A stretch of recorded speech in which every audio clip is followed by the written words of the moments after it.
Hello and welcome to Your Business, Your Wealth. My name is Paul Adams. I am the co-host of this wonderful internet show and podcast and clips that you can find online. And I have as my co-host, as always, a man named Corey Shepard, a man who both dresses well and speaks even better. I'm so glad that... It's not only an internet show.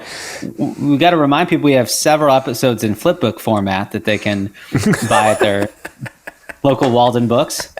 So that's... Of course, I totally forgot about that. Well, Sound Financial family, we are glad to have you here today. We haven't done some of our article reviews, and this time we're getting a chance to kind of meld some article reviews with the idea of talking about just some topics that are top of mind for a lot of people. And in planning, we're going to talk about I-bonds today. We're going to talk about the new inherited IRA rules that just got released, some new information from the IRS this year. And last but not least, and the thing that I think people are going to enjoy the most, is we're going to talk about the 10 worst craterings of people's financial lives after winning the lottery. So, with that, Corey, anything else you want to say to everybody before we jump into our I-bonds? No, Paul, let's jump right into this first one, which is titled, "My Husband Flipped Over Series I Savings Bonds Rates." Then we read the fine print. And this lady, I think it's a stock photo based on the caption in the corner, but I just wish it was her. I imagine her being really excited about I-bonds. So, indeed. Yeah. So for anyone, go thanks. ahead. I was just going to say that, like, maybe give people a background of what an I-bond is first. So I-bond is a bond from the U.S. government and the key selling point that folks are after is that it's indexed to inflation. So when inflation goes up, the rate of return of this bond goes up. So the promise is, your money is not going to get eroded by inflation if you put it in here. Now, right now, it's kind of funny how I-bonds haven't been showing up in news articles for a while, but now all of a sudden inflation is high. And the article early on says, did everyone see the rate for I-bonds went up to a record 9.62% yesterday? So it's like, wow, like you read that and you think 9.5% a year? Yeah, but I can only get 0.5% at the bank on my savings account. This is guaranteed by the U.S. government. That sounds amazing. And of course, Paul, I'm realizing in my head, even as I read this and I know how it's going to go, the first thing I think is like projecting 9.6% out for like 10 or 20 years and what that would do. And I think that's what a lot of people. Yeah. Yep. Immediately like, oh, that's so much better. I could get that. I don't have to take any stock market risk, fully backed by the U.S. government. But would you believe that there's a government program and it has some catches? Some fine print. Which I think we can most summarize in this section of what they don't tell you about I-bonds. So can I skip to the big one at the end and we'll come back? Yes. The thing that really does it for me, if you're thinking about whether this is something for you, know that the maximum amount you can put in each year is $10,000 anyway. Doesn't matter who you are, how much money you have, what proportion of your assets would need to be in this to make a difference, 10 grand a year. So many of our clients, many of the folks listening to this podcast, you just can't get enough in fast enough to make any meaningful difference in your allocation anyway. So that's just a big and maybe distracting you from doing the thing you could do that would be meaningful. Well, because item 4, they're pretty difficult to buy with an outdated website and some complicated rules. So yeah. So just think about the dollars per hour rate of return of how long it might take you to get into these at only $10,000 of leverage. It may not be profitable to put in place as a strategy. It may not even be profitable if it stayed at 9%, but in reality, it tracks inflation. So if inflation was 9%, they're paying 9% for a while, they're going to start paying what inflation is. And everything the federal government is doing, attempting to be doing, and certainly everything they're saying they're trying to do is stave off inflation, which is important for any economy.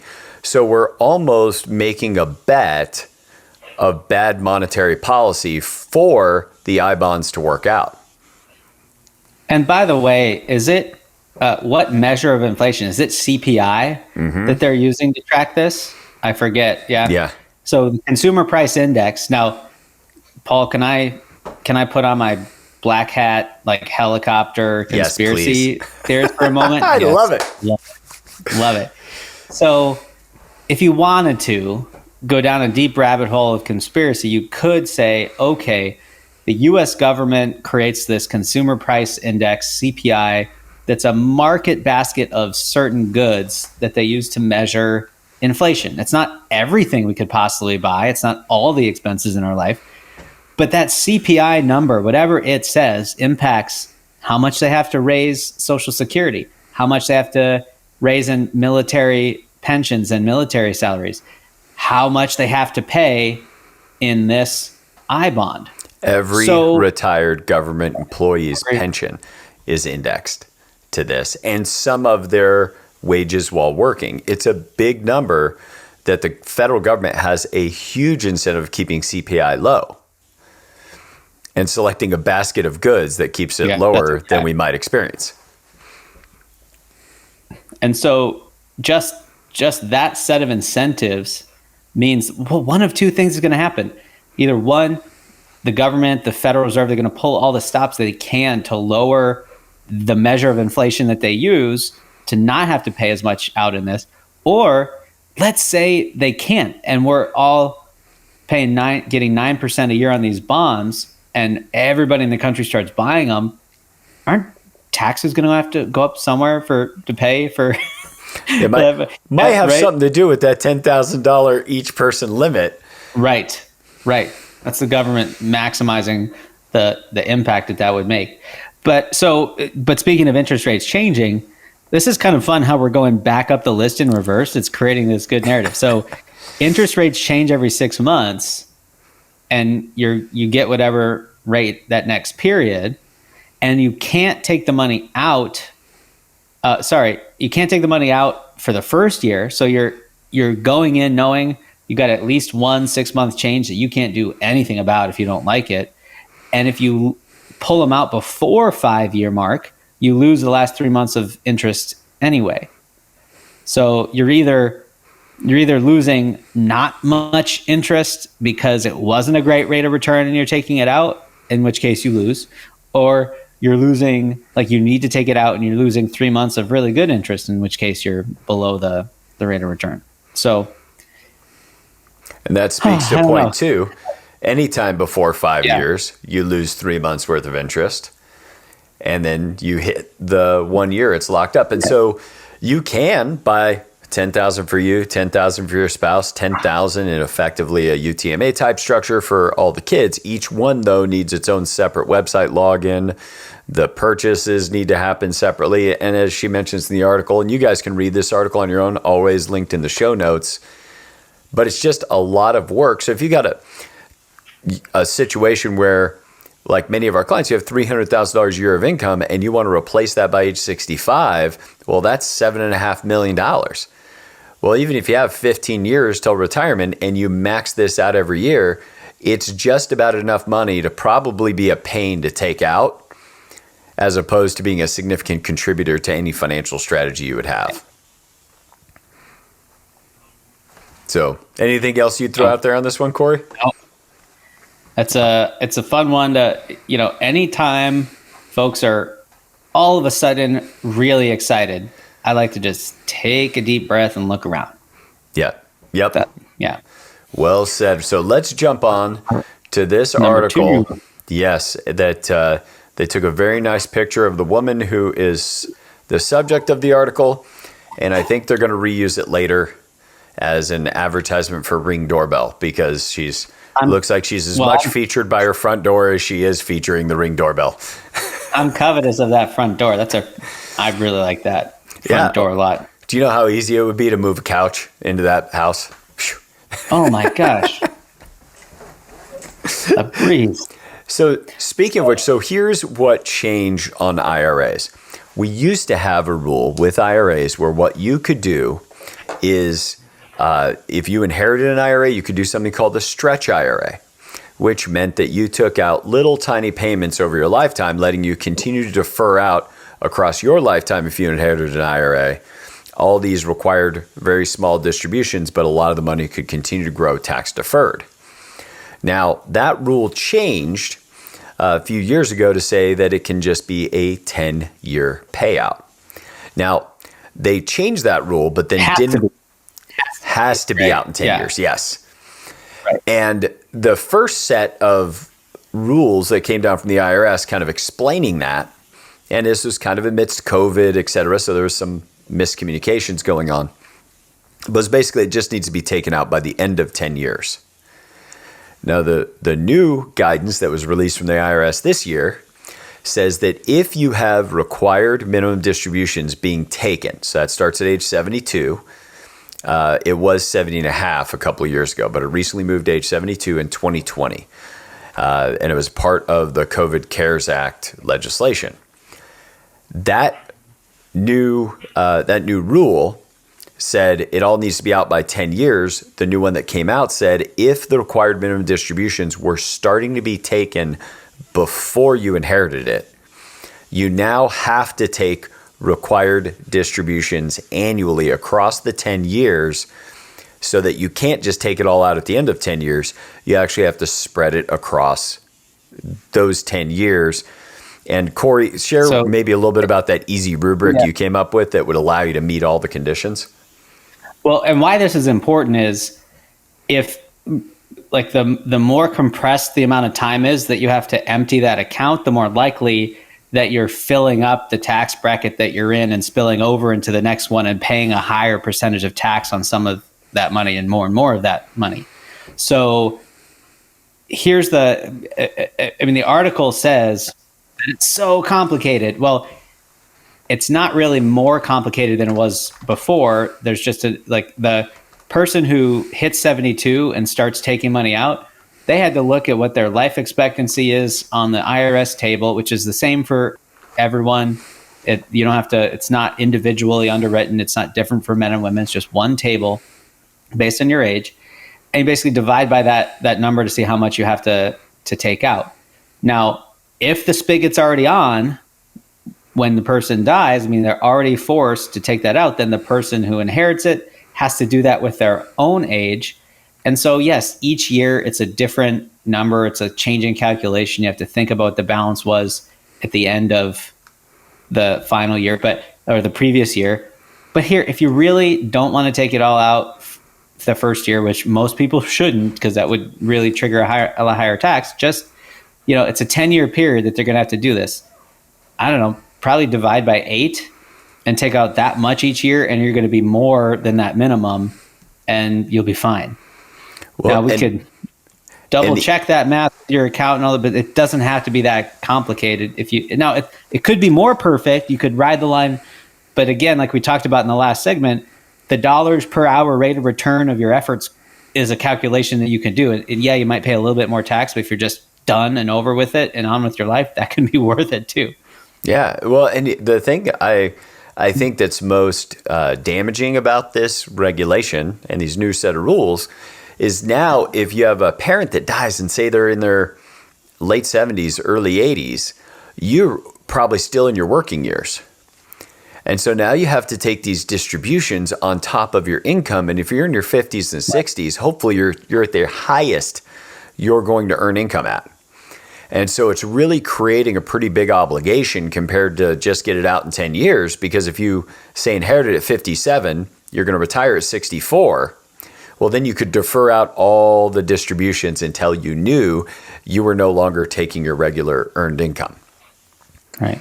So this one, not as complicated as they're making it out to be. There's some good rules to read in here. And if you recently inherited an IRA, this is probably a good article to send to your CPA, to send to your financial advisor, and be able to say, can you help me look at these new rules and make sure we're taking our distributions the right way?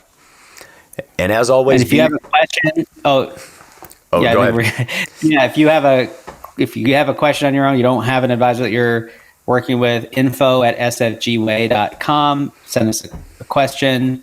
we may have to chat a little bit more, but we can connect you some help to figure that out. Absolutely. Absolutely. Well, good. Now, our last and the one that I am most excited about.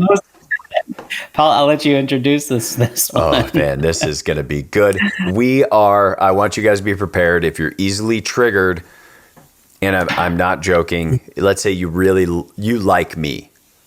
So both of you that are podcast listeners that like Paul,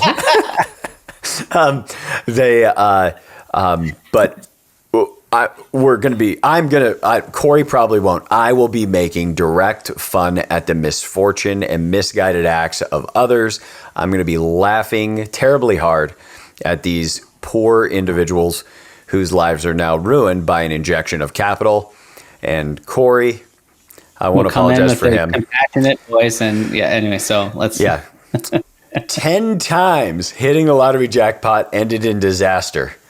And one of the winners quoted, "I wish I had torn that ticket up." Now, while we will be laughing at people in this, here's the thing I do want to point out is that you will be laughing at. Anyway, sorry. But it's this idea that we all feel like money would solve our problems. More income, greater net worth, higher rate of return. These things would solve whatever problems we have on us right now. And it doesn't. It amplifies good situations and bad situations, and sometimes can turn good situations into horrible ones. That's the reason why I think most importantly that for the most part, people need to go through and accumulate wealth over time, because one of the things you're doing is preparing for handling larger amounts of wealth as you create and build up your investments. That while it feels like the money dropping on you immediately, and then I think for fun at the end, Corey and I are going to say, if you happen to come in a large amount of money, whether due to inheritance, some other kind of windfall and or a lottery winning, what are the actions you might want to first take with it? Okay. So first, the first guy was Andrew Jack Whitaker, became an instant celebrity after winning a record $315 million Powerball jackpot Christmas night of 2002, and then flew off in a private jet with his family specifically to appear on New York City morning television the morning after hitting the jackpot. So I'm going to offer my first piece of advice with this one, is that if you happen to be the person that, say, won the $1.2 billion Powerball jackpots whose drawing was a couple weeks back from the time this is going to air, and the first and probably most important thing you could do is don't tell anybody. Yeah. Now, that's not an option in every state, and that's why I'm so glad to live in Illinois. If I buy any lottery tickets from here on out, only in Illinois, not in California when I go visiting family, because I don't want to win it in California and be forced to tell. I would literally rather not win than be forced to tell the world that I just won the lottery. I wouldn't go quite as far as Corey. I would take the money and be willing to tell people if that was a must. But I'm willing to try my hand at it. Whitaker's life quickly took a tumultuous turn as he began struggling with drinking and gambling. His wife left him. Several family members tragically died, and he was twice charged with driving under the influence and also with the assault of 3 female casino employees. Now check this out. He just won $315 million gambling. Mm-hmm. But he decided he needed to gamble more. Like that wasn't, he didn't just, like I would almost decide like I am never going to a casino again. I've used up all my good luck. All the luck got used on this one. I think that's a good point, Corey. But he ended up, he was believed to be broke in the years leading up to his death in 2020. And that's a picture of him. Okay, that's one. But I do like this line. I wish I had torn up that ticket, a sobbing Whitaker told reporters after the death of his daughter. Now, that's tragic. That part I'm not going to laugh about. That hits me dead center, having kids. But the idea being is that sometimes in a situation like that, you find out how important the other things in your life are, especially if you lose them as a result of this huge influx of money. David Lee Edwards, our next one, a convicted felon from Kentucky, won $27 million as some share of a $280 million jackpot and started a spending spree that included a mansion, dozens of luxury cars, and a private jet with a personal pilot. 5 years later, the money was gone, and he was living with his wife in a storage unit, contaminated with human feces. His wife ended up leaving him, and he died penniless in hospice care in 2013. So think about that for a moment. From 2001, relatively young guy, and died by 2013. Another one. The other moral is always choose the yearly payout option. Here's why. Because if you take the one lump sum, your brain's not going to know what to do with it. He burned through it in 5 years. Think about if he took the annual payout option, which is usually for 20 or 30 years. 5 years go by, he's ruined 5 years of the payout, but he's learned his lesson. Maybe. I mean, you at least have a chance to screw up a couple years and get your ish together and then actually make a difference with the rest of the money. One of the stories later on, Corey, is a guy who did that, still ruined his life. They just ran out of money eventually. Well, I'm not saying it's guaranteed. I think it's a better chance. Yeah. Michael Todd Hill won $10 million on Ultimate Millions scratch-off ticket in 2007. In 2020, 13 years later, he was charged with murder and told the court he was indigent and unable to pay for a lawyer. So that's $10 million gone in 13 years. Rouge Khan owned a successful small business in Chicago when he hit $1 million scratch-off prize. 1 month later, he was dead from cyanide poisoning. The case was investigated as a homicide, but no one was ever charged, and his winnings were split between his widow and daughter. Meaning he never even saw it. You never even saw it. It goes back to don't tell anybody. Right, and he was in Illinois, so I don't know. He wasn't thinking straight. Exactly. A Florida man, Abraham Shakespeare, was illiterate and regularly unemployed when he won $17 million jackpot in 2006. By 2009, he had squandered most of his money and was convinced by a friend to wire her $1.3 million ownership and stake to his home. Same friend. This is giving me tips for. Oh, go ahead. I got to give you this last one. That same friend, Doris Moore, shot and killed Shakespeare in his own backyard shortly after and was convicted of murder in 2012, earning her a sentence of life in prison. So if you're listening to this and you just won the lottery, that's maybe the Illinois lottery winner is listening to our podcast, or it comes up on their Facebook because I'm also in Illinois. I don't know. Step one, like once you sign the ticket is signed. You can't change that. So you may want your first call, I mean, if it's not to us, be to your estate planning attorney that you can find to think about how you would create a trust and sign the ownership of the ticket in the name of the trust. So it goes into there and he gives you some more protection from all these other people. And so just tips for if you are in this position. Absolutely.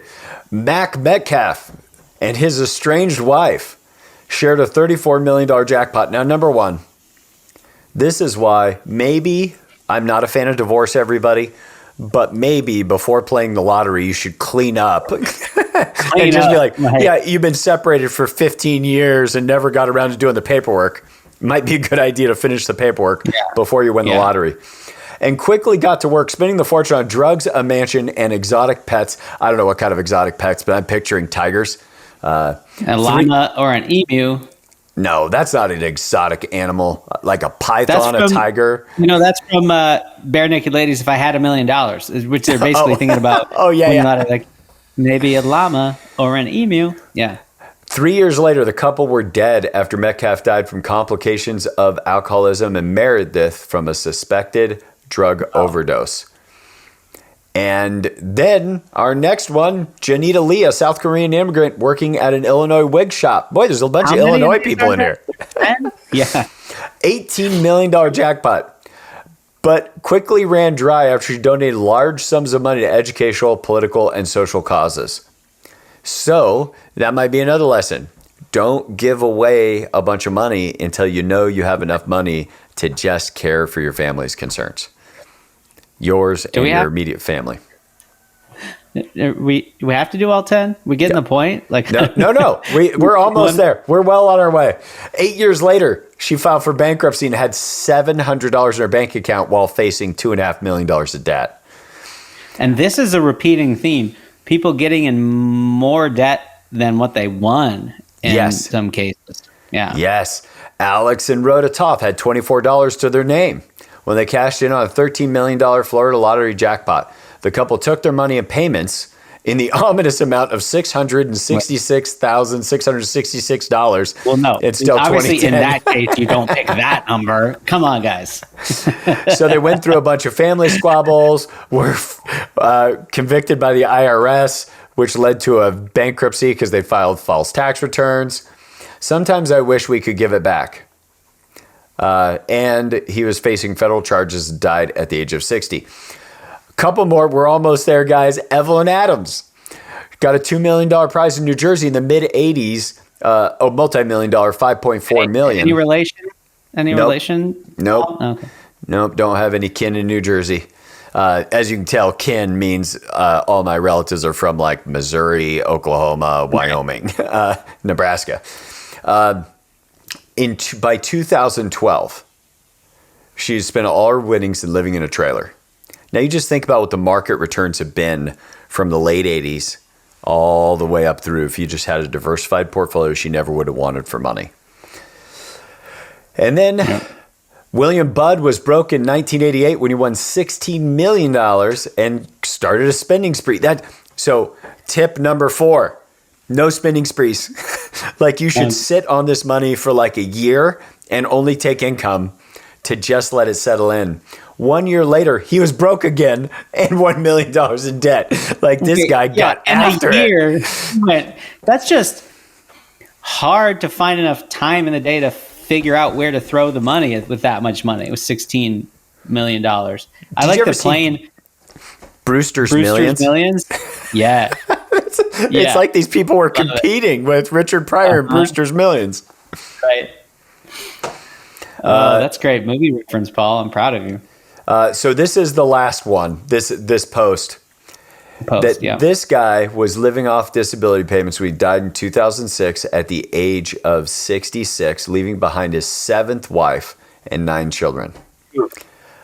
Americans have a 1 in 302 million chance of winning the $1 billion Mega Millions prize, but should be cautious of the fact that nearly 70% of jackpot winners burn through their winnings within 7 years.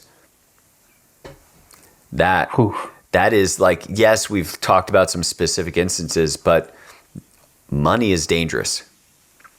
Mm-hmm. And it should be treated with the same level of care that you would like safe handling a firearm. And there are certain things that we could learn. Like if nothing else, what somebody should do is read every one of these stories on the internet for like a month after inheriting a significant amount of money you didn't expect or being in a position where you won the lottery. Or for that matter, if you're working for some small company and now suddenly all your stock options are worth $8 million, you should approach it just like anybody else who found a windfall, knowing that there's some likelihood that you could be one of these tragic stories. And the only way to avoid that is to learn from the people who have done it before and had it go wrong.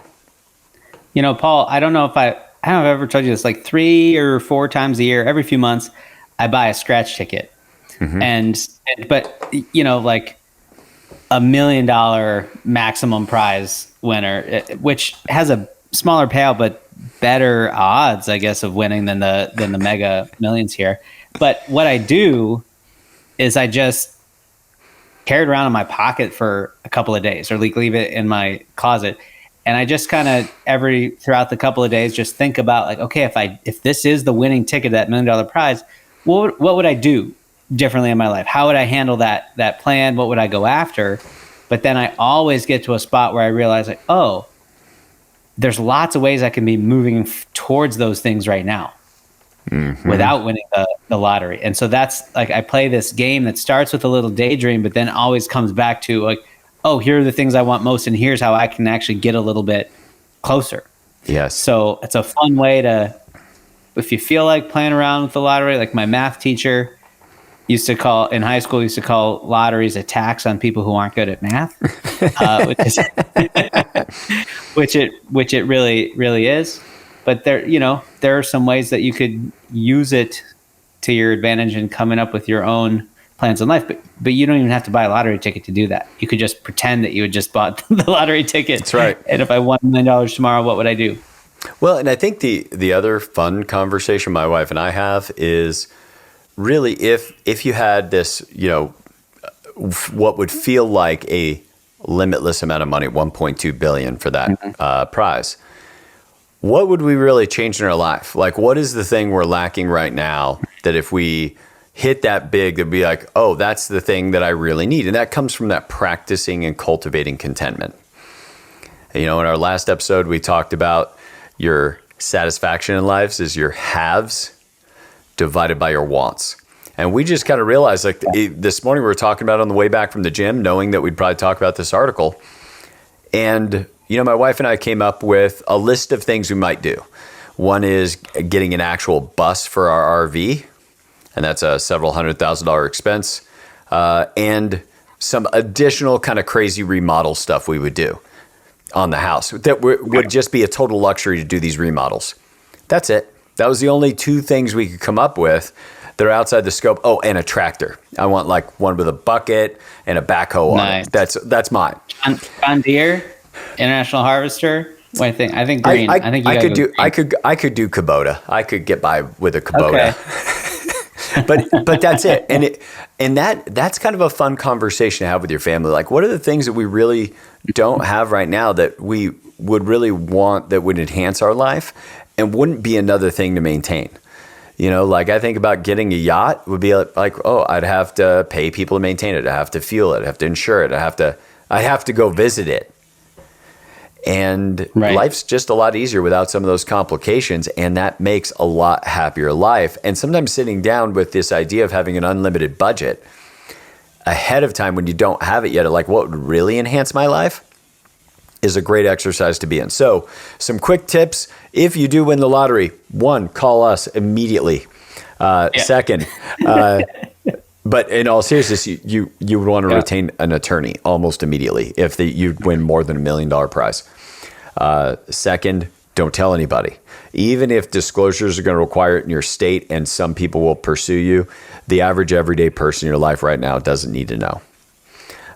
Third would be to whatever the cash amount of the prize is, if you take the cash, just already set yourself up of it's not a lump sum to you. It is an amount of cash flow by the 4% rule. Your after-tax amount of money. So if you won $400 million after tax, which is approximately what you'd end up with after the $1.2 million prize, taking it cash and then paying taxes on it, you had $400 million. It's like, okay, I had a $16 million year budget. And I'm only going to spend that 4% of whatever my principal is each year because that's likely to last, just like we would for a retirement planning calculation. And then maybe after you've let it settle in for a year, change something else. But let that sit on you, because one of the biggest things you have to do is you have to catch up with your own personal development and what it means to have that much money. And you're going to need mentors, and you're going to need advisors. You're going to need a better CPA. You're going to need a better estate planning attorney, a better financial advisor to help you get through all of the challenges that are inevitably going to come with this responsibility and stewardship of this much additional wealth. And the bigger it is, as if you're worth 20 million and you happen to win a $10 million prize, you're probably going to be okay. The trouble is when we're worth $500,000 and win a, $5 million prize, that things can go sideways. So good. Well, I'd also say just take 50 grand and blow it on something as fast as possible because you'll realize how stupid that was. Yes. Just get out ahead. It's like the Tim Ferriss cheat day, when you're doing slow carb eating. It's like, you're going to have that urge. So just go blow 50 grand right away. And then you're kind of being morose about that and kind of wishing you had it will just save you millions of dollars later. I would say, and you'll have a Tesla. That's great. Spend $50,000 on somebody else to find out how ungrateful they are. That'd be my modification, so that you realize you shouldn't do that for anybody else. Right. That's well, good. So $100,000, $100,000, 50 grand on you, 50 grand on somebody There you go. else. There you go. Well, good, guys. I'm glad that the Sound Financial family could join us here today. We love y'all. We love you being able to listen. Don't forget, if you like, subscribe, that actually makes a difference. It has a better chance of somebody else seeing this video. As always, if you guys give us a good, honest review on the podcast platforms, send us a screenshot of it to info@sfgwa. We will get back to you and make sure you get one or both of our most recent books. And with that, Corey, would you like to say to them that you wish this has been a contribution to them? I do. Designing and building a good life? I mean, I would, but you already... Well, with that, You already... we love y'all, and we'll see you next week.